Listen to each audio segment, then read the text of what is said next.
नमस्कार, आप देख रहे हैं बीपी गंगा। मैं हूं स्नेहलता शुक्ला। 10 का दस्तावेज शुरू होता है सहारनपुर से आई खबर के साथ। पेपर मिल के लकड़ी के स्टोरेज में भीषण आग की खबर है। स्टार पेपर मिल के लकड़ी के स्टोरेज में भीषण आग लगी। आग लगने से काफी देर तक अफरा तफरी का माहौल रहा। फायर ब्रिगेड के सहारे आग पर काबू पाया गया। पेपर मिल के लिए लकड़ी का स्टोर जहां होता है, जहां लकड़ी को स्टोर किया जाता है, वहीं पर आग लगी। और उसके बाद का मंजर आपके सामने है। आग की लपटों के बीच ये पूरा स्टोरेज है और काफी देर तक अफरा तफरी का माहौल बना रहा। दमकल विभाग की मदद से इस आग पर काबू पाया गया बाद में, लेकिन इस दरमियान लाखों का नुकसान हो गया। इन्हीं लकड़ियों से पेपर बनाया जाता है और पेपर मिल ने एक जगह पर इन लकड़ियों को स्टोर करके रखा हुआ था, लेकिन यहीं आग लगी और सारा सामान जल करके खाक हो गया। काफी नुकसान हुआ है। मौके पर अफरा तफरी का माहौल बना रहा। हालांकि बाद में दमकल विभाग, फायर फाइटर्स ने यहां पर आग पर काबू पा लिया, लेकिन सूखी लकड़ी होने की वजह से इस आग पर काबू पाना इतना आसान नहीं था और ये आग फैलती चली गई। और उधर नोएडा में डंपिंग एरिया में भीषण आग लगी। सेक्टर 39 थाना क्षेत्र के डंपिंग एरिया में आग की खबर। कड़ी मशक्कत के बाद यहां भी आग पर काबू पाया गया।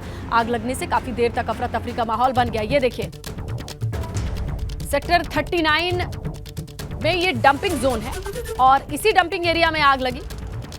काफी मशक्कत के बाद इस आग पर काबू पाया गया, लेकिन इस दरमियान डंपिंग एरिया की आग से आसपास के क्षेत्र में धुआं, अफरा तफरी का माहौल बना रहा। फायर ब्रिगेड को सूचित किया गया। मौके पर पहुंच करके फायर फाइटर्स ने इस आग पर काबू पाया। नोएडा की तस्वीरें हैं। सेक्टर 39 में मौजूद है डंपिंग एरिया। आग के बाद यहां दमकल की टीम पहुंची, आग पर काबू पाया, लेकिन इस बीच काफी अफरा तफरी का माहौल रहा क्योंकि आसपास रिहायशी इलाके हैं। वहां पर धुएं को देखा गया। आसपास के क्षेत्र के लोगों ने लपटों को उठता देखा, जो डंपिंग जोन है। बाद में इस आग पर काबू पाया गया।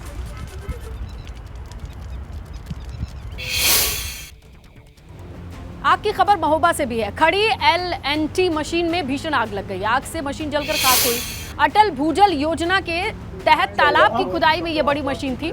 मशीन मालिक ने पुलिस को सूचित किया। मशीन में आग लगाने वालों की अब तलाश की जा रही है। LNT मशीन की कीमत 20 लाख रुपए बताई जा रही है और पनवाड़ी थाना क्षेत्र के देवगनपुरा गांव का ये मामला है। तालाब में खुदाई के लिए LNT मशीन मंगाई गई थी। भारी मशीन होती है, खुदाई में काम आती है और इस मशीन को इसी काम के लिए बुलाया गया था, मंगाया गया था। लेकिन मालिक जो है इस मशीन का, वो कहता है कि किसी ने आग लगाई है और उसने ये मामला पुलिस के सामने रखा है। 20 लाख के करीब इस मशीन की कीमत होती है। तालाब की खुदाई के लिए खास तरीके की मशीन ये बुलाई गई थी, जिसे LNT मशीन कहते हैं। इसमें किसी ने आग लगाई, ये आग अपने आप लगी। अब इस बात की जांच होनी है। फिलहाल इस मशीन के मालिक ने शिकायत दर्ज कराई है। अंबेडकर नगर में एक सड़क दुर्घटना में एक ही परिवार के 4 लोगों की दर्दनाक मौत हो गई। मरने वालों में एक शख्स, उसकी पत्नी और 2 बच्चियां शामिल हैं, जबकि एक बच्चे की हालत गंभीर बनी हुई है। घटना अकबरपुर कोतवाली के पास NH 232 के पास हुई। तेज रफ्तार ट्रेलर ने बाइक को टक्कर मार दी और बाइक पर यह परिवार सवार था बुरी तरीके से घायल हो गया। हादसे के बाद मौके से ट्रेलर चालक फरार बताया जा रहा है।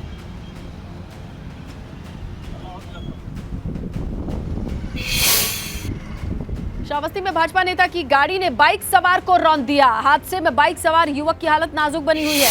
गंभीर हालत में युवक को अस्पताल भर्ती कराया गया है। भिनगा कोतवाली क्षेत्र के शिवालिक कॉलेज के पास ये एक्सीडेंट हुआ। यह मामला सामने आया। श्रावस्ती में भाजपा नेता है, इनकी गाड़ी से बाइक सवार को रौंदने की खबर आई है। बड़ी खबर सहारनपुर से है। सहारनपुर में ढाबे में एक बेकाबू कार घुसी है। हादसे में ढाबा मालिक की मौके पर ही जान चली गई। 4 लोग गंभीर रूप से घायल हैं। सभी घायलों को अस्पताल भर्ती कराया गया है। बेकाबू कार, रफ्तार ज्यादा थी, कंट्रोल नहीं था और ये ढाबे में घुसी। देखिए, यहां मौके पर ढाबे मालिक की मौत, 4 लोग घायल। बस्ती में ट्रक ने कार को पीछे से टक्कर मारी। पुल को तोड़कर नदी में गिरी कार। बाल बाल हादसे में जान बची है। इसके बाद से ट्रक लेकर चालक मौके से फरार है। पुलिस की मदद से ये कार सवार लोगों की जान बच पाई है। दिल्ली से बिहार जा रहा था कार सवार परिवार। छावनी थाना क्षेत्र के राम रेखा पुल के पास यह हादसा हुआ। रायबरेली में बेकाबू कार ने बाइक को मारी टक्कर। हाईवे किनारे खड़ी गुमटी को तोड़ते हुए झाड़ियों में घुसी कार। एक बाइक सवार महिला, एक पुरुष गंभीर रूप से घायल बताए जा रहे हैं। घायलों को अस्पताल में भर्ती कराया गया है। लालगंज कोतवाली थाना क्षेत्र के मीठापुर गांव का ये मामला है। हमीरपुर पुलिस ने एक मध्य प्रदेश नंबर की स्कॉर्पियो बरामद की है, जो बीते 1 महीने से नगर पालिका में लावारिस खड़ी थी। जांच के दौरान पता चला कि कार के मालिक का नाम अब्दुल जब्बार है, जो जबलपुर का रहने वाला है। पुलिस कार को अपने कब्जे में लेकर मामले की जांच में जुट गई है। लेकिन नगर पालिका के पास ये कार मिली है और 1 महीने से इसे क्लेम करने के लिए कोई नहीं आया। ऐसे में पुलिस ने कब्जे में लिया स्कॉर्पियो को और छानबीन करने पर एमपी का ये नंबर है, मालिक का पता लगा है। आइए आगे बढ़े। गाजियाबाद से खबर है, किराएदार की पीट कर हत्या कर दी गई है। मकान मालिक पर किराएदार की हत्या का आरोप लगा है। केस दर्ज कर मामले की छानबीन में पुलिस जुट गई है। मामला है लोनी थाना बॉर्डर क्षेत्र का परमहंस विहार कॉलोनी है।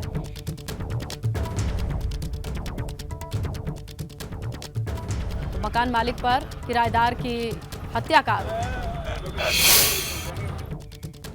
पीलीभीत में आबकारी विभाग की टीम ने की छापेमारी और अवैध शराब, अवैध धंधा करने वालों के ठिकानों पर छापेमारी हुई है। छापेमारी में करीब 1000 लीटर कच्ची शराब मिली है।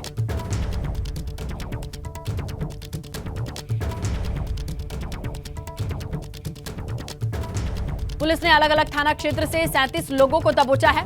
संरक्षण में शराब के अवैध कारोबार का खुलासा हुआ है। होली के त्योहार के तहत शासन की तरफ से एक तारीख से 15 तारीख तक के लिए विशेष प्रवर्तन अभियान चलाया जा रहा है, जिसमें पुलिस, आबकारी और प्रशासन की 5 टीमें बनाई गई हैं, जो जगह जगह जाकर के छापेमारी की कार्रवाई कर रही है। कल तक की जो कार्रवाई हुई है हमारी, उसमें हमने अभी तक 37 अभियोग पकड़े हैं, जिसमें 1130 लीटर शराब पकड़ी है हम लोगों ने।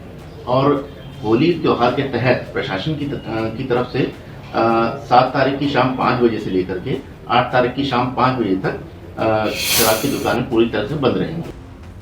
और वाराणसी पुलिस को बड़ी सफलता मिली है। 48 घंटे के भीतर पुलिस चोरी की वारदात का खुलासा कर चुकी है। 4 शातिर चोरों को गिरफ्तार किया गया है। साथ ही चोरी का सामान भी बरामद कर लिया गया है, कैश बरामद कर लिया गया है। वाराणसी के लालपुर पांडेपुर थाना क्षेत्र का ये मामला है। चोरी हुई, इसके बाद पुलिस को शिकायत की गई, लेकिन 48 घंटे के भीतर चोरों को भी गिरफ्तार किया गया। इनके पास से चोरी का सामान, कैश, सब कुछ बरामद कर लिया गया। लगभग 24 से 48 घंटे के बीच में हमने इस घटना का सफल अनावरण किया। इसमें कुल 4 शातिर चोर हैं, जिसमें से एक बाल अपचारी भी है। इनके पास से हमने चोरी के माल बरामद किया। इनमें से 3 जो अपराधी हैं उनके भूतपूर्व इतिहास भी हैं। ये लोग हिस्ट्री शीटर हैं। चोरी के मुकदमे में ही ये जगह जगह से जेल भी गए। ग्रेटर नोएडा में बदमाशों का आतंक है। दिन दहाड़े घर में घुसकर चोरी की वारदात को अंजाम दिया है। घर में रखे नकदी और लाखों के जेवर लेकर के ये फरार भी हुए हैं। चोरों की करतूत सीसीटीवी में कैद है। ग्रेटर नोएडा के बीटा 2 का ये मामला है।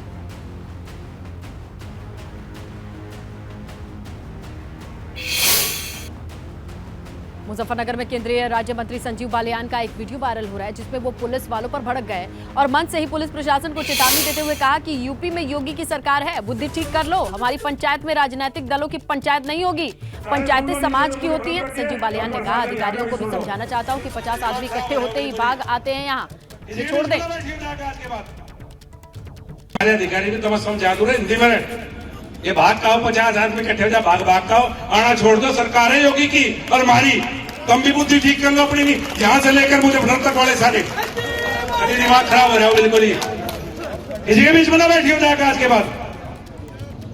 और पुलिस अपना काम करना सीख ले। ये जो बदतमीजी बंद होनी चाहिए बिल्कुल। सारे सुन लो नीचे तो मुझे तक के। गाजीपुर पहुंचे बसपा अध्यक्ष ओम प्रकाश राजभर ने सपा अध्यक्ष अखिलेश यादव पर जमकर निशाना साधा। उन्होंने कहा कि अखिलेश यादव जब सत्ता में थे तब उन्हें पिछड़े और अति पिछड़ों की याद ही नहीं आई और आज पिछड़ों को अपने पक्ष में करने में जुटे हुए हैं। इस दौरान उन्होंने कांग्रेस और बसपा के कार्यकाल में हुए विकास कार्यों को गिनाया। साथ ही भाजपा के प्रति भी उनका रुख नरम ही दिखा। देखिए, जब सत्ता में पार्टी रहती है, समाजवादी पार्टी जब सत्ता में थी तब याद नहीं आए अति पिछड़े। अब पिछड़ा जब साथ छोड़ दिया है तो अब दगे हुए कारतूस इकट्ठा कर रहे हैं। दगे हुए कारतूस जो लंबे समय से जेल में हो, किसी के दुख सुख में जा न रहा हो, उस व्यक्ति के यहाँ जाने से वो संदेश देना चाहते हैं कि प्रजापति हमको वोट दे दे। अब वो कल्चर जो फैल गया है, अब पूरे प्रदेश का प्रजापति भागीदारी पार्टी प्रेमचंद प्रजापति के यहाँ चला गया। अब जमाना गया। मुरादाबाद पहुंचे प्रदेश भाजपा अध्यक्ष भूपेंद्र चौधरी ने सपा अध्यक्ष अखिलेश यादव, कांग्रेस नेता राहुल गांधी पर जमकर निशाना साधा। उन्होंने राहुल गांधी पर विदेश में बैठ करके देश की छवि खराब करने का आरोप लगाया। इस दौरान उन्होंने पूरे गांधी परिवार पर भी हमला बोला। भूपेंद्र चौधरी मुरादाबाद में पार्टी कार्यकर्ताओं के साथ होली मिलन कार्यक्रम में पहुंचे। तो लोकतंत्र के दमन का सबसे बड़ा काम तो श्रीमती इंदिरा गांधी के समय ही हुआ। इमरजेंसी लगा दी, हमारे नागरिक अधिकार स्थगित कर दिए, सभी विपक्षी दलों के नेता जेल में डाल दिए। तो लोकतंत्र के लिए जो सबसे काला अध्याय है इमरजेंसी, वो उन्हीं की कांग्रेस के समय लगाया गया। तो राहुल गांधी अपना इतिहास याद दिलाना और जिस तरह का बयानबाजी वो विदेशों में बैठकर करते हैं, उससे कहीं ना कहीं देश की छवि बिगाड़ने का काम वो करते हैं। आगे बढ़ते हैं, बात करते हैं गाजियाबाद पुलिस की। त्योहारों को लेकर मुस्तैद है। इस साल होली और शब बारात एक साथ है, ऐसे में शांति व्यवस्था में कोई खलल ना पड़े, इसे लेकर के पुलिस ने पोस्टर पार्टी यूनिट बनाई है। दंगा नियंत्रण का सामान, पेन, चूना, ब्रश भी रखा गया है ताकि किसी मस्जिद पर गलती से भी रंग गिर जाए तो उसे तुरंत साफ कर दिया जाए। डीसीपी दीक्षा शर्मा ने बताया कि होली के दिन ट्रांस हिंडन जोन को कुल 92 सेक्टर्स में बांटा गया है। साथ ही पेट्रोलिंग को लेकर यूनिट तैयार की गई है। होली के मौके पर हुड़दंगियों से निपटने के लिए पुलिस ने बनाया है अपना एक्शन प्लान। और क्या है एक्शन प्लान, जानने के लिए हमारे साथ डीसीपी हैं दीक्षा शर्मा। मैडम, होली के हुड़दंग में बहुत लोग देखने को मिलते हैं, हुड़दंगबाज निकलते हैं सड़कों पर, तो आपकी पुलिस किस तरह से एक्टिव रहेगी और क्या इंतजाम किए गए हैं इस बार? होली के दिन के लिए पूरे ट्रांसजेंडर जोन को 92 सेक्टर्स में बांटा गया है, जिसमें 4 पुलिसकर्मी एक सेक्टर में तैनात किए गए हैं। उसके अलावा चीता भी हमारे उस दिन के लिए, चीता और पीआरबी की स्पेशल ड्यूटीज़ लगाई गई हैं कि किसी भी मौके पर तत्काल कम से कम 2 चीता एक साथ पहुंचेंगे। मैडम, उस दिन शब बारात भी है, तो उसको लेकर क्या आपने इंतजाम किए, क्योंकि 2 त्यौहार एक ही दिन? 7 तारीख को शाम को शब बारात भी है और उसके अलावा हमारा होलिका दहन भी है। तो उसको लेते हुए सारी चीतास जो हैं, जो पीसी हैं, उनको हमने पोस्टर पार्टीज़ की तरह यूज़ करेंगे कि उस दिन वो पहुंच के कहीं भी ऐसी घटना होती है कि रंग या किसी की घटना, तो उस पर जाके वो तुरंत रिएक्ट करेंगे। पोस्टर पार्टी में क्या रहने वाला, क्या रहेगा? आपकी जो पीसी हैं, उन पीसीओ में आपने क्या क्या सामान रखे, अगर सामान से जो लैस बताई जा रही है? दंगा नियंत्रण तो है ही जी, कि कोई भी कहीं पे दंगा हो तो जो हमारे पीसी में 4 पुलिसकर्मी होते हैं उस पर वो रिएक्ट कर पाएँ। उसके अलावा उस दिन के लिए हमने पोस्टर पार्टी के तौर पे रंग भी रखवाए हैं, उसमें सफ़ेद रंग, कहीं भी कुछ ऐसी इशू आती तो पहले हम उसको काउंटर कर पाएँ। यानी कि कहीं कोई किसी धार्मिक स्थल पर, जैसे मस्जिद पर, अगर कोई कलर वगैरह फेंक देता है, उसे तुरंत आप पेंट पुताई उस पर तुरंत करवा देंगे जी? हाँ, जिससे कि वो घटना उस समय वहाँ पर दब जाए, बाद में जिसने किया है उसके खिलाफ तो कार्रवाई होगी। मैडम, देखने को मिलता है कि होली के हुड़दंग में बहुत सारे ऐसे लोग हैं जो नियम कायदे कानून तोड़ देते हैं, तो उनके खिलाफ क्या कार्रवाई की जाएगी इस बार? उस चीज़ के लिए पुलिस आज से ही बहुत एक्टिव हो गई है। जगह जगह पे हम बैरियर लगा के चेकिंग कराएंगे। ब्रेथ एनालाइजर हमारे 2 दिन से इस्तेमाल हो रहे हैं और अब वैसे भी डेली होते हैं, और 2 दिन, अगले 2 दिन वो 24 घंटे इस्तेमाल होंगे कि इसको एक माहौल बनाने के लिए कि अगर आप ऐसी कार्रवाई करते हैं तो हम बहुत इसके लिए तैयार हैं और आपके खिलाफ सख्त से सख्त कार्रवाई की जाएगी। गाजियाबाद से एबीपी गंगा के लिए मैं शक्ति सिंह। होली के मौके पर मंगलवार को होलिका दहन और शब ए बारात के त्योहार को देखते हुए राजधानी लखनऊ यातायात व्यवस्था को सुचारू बनाए रखने के लिए कई सड़कों पर रूट डाइवर्ट रहेगा। इसके साथ दोनों त्योहारों की वजह से सुरक्षा व्यवस्था को दुरुस्त रखने के लिए 4000 पुलिसकर्मियों की तैनाती है। बाइक से हुड़दंग करने वाले और ट्रैफिक नियम तोड़ने वालों के खिलाफ भी सख्त कार्रवाई की जाएगी।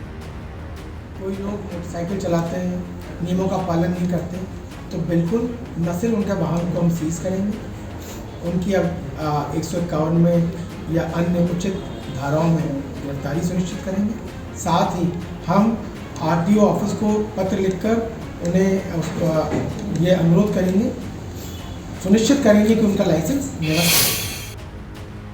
उधर होली और शब ए बारात को लेकर के कानपुर पुलिस भी पूरी तरीके से मुस्तैद है। कानपुर पुलिस ने जेसीपी आनंद प्रकाश तिवारी ने कहा, लोग शांतिपूर्ण तरीके से त्योहार मना सके, इसे लेकर तैयारियां पूरी हैं। ये भी कहा कि होली को लेकर के पूरे शहर में बड़ी संख्या में पुलिस बल की तैनाती रहेगी। साथ ही गड़बड़ी करने वालों पर पुलिस की पैनी निगाह रहेगी। अशांति फैलाने की कोशिश करने वालों पर कार्रवाई की जाएगी। रंगों के त्यौहार होली और शब बारात को लेकर कानपुर पुलिस ने पूरी प्लानिंग कर ली है। सुरक्षा को लेकर कहीं कोई खतरा ना हो, इसको लेकर के तैयारी कर ली गई है। हमारे साथ कानपुर पुलिस के संयुक्त पुलिस आयुक्त आनंद प्रकाश तिवारी जी हैं, उनसे बात कर लेते हैं किस तरह से आप लोगों ने तैयारी की। देखिए, हमने पिछले वर्षों में जिस प्रकार की स्थितियाँ रही हैं उनकी समीक्षा करके और जो भी आसूचना हमारे पास है उसके आधार पर हमने अपनी तैयारी की है। हमने लगभग 10,000 पुलिस बल, साथ में 1100 सब इंस्पेक्टर, 125 इंस्पेक्टर और 40 के आसपास राजपत्रित अधिकारी, 4 कंपनी बल हमने यहाँ पे डिप्लॉय किया है और साथ में हमने जगह जगह कैमरे का सर्विलांस, ड्रोन का सर्विलांस और हमारे LIU के लोग भी रहेंगे।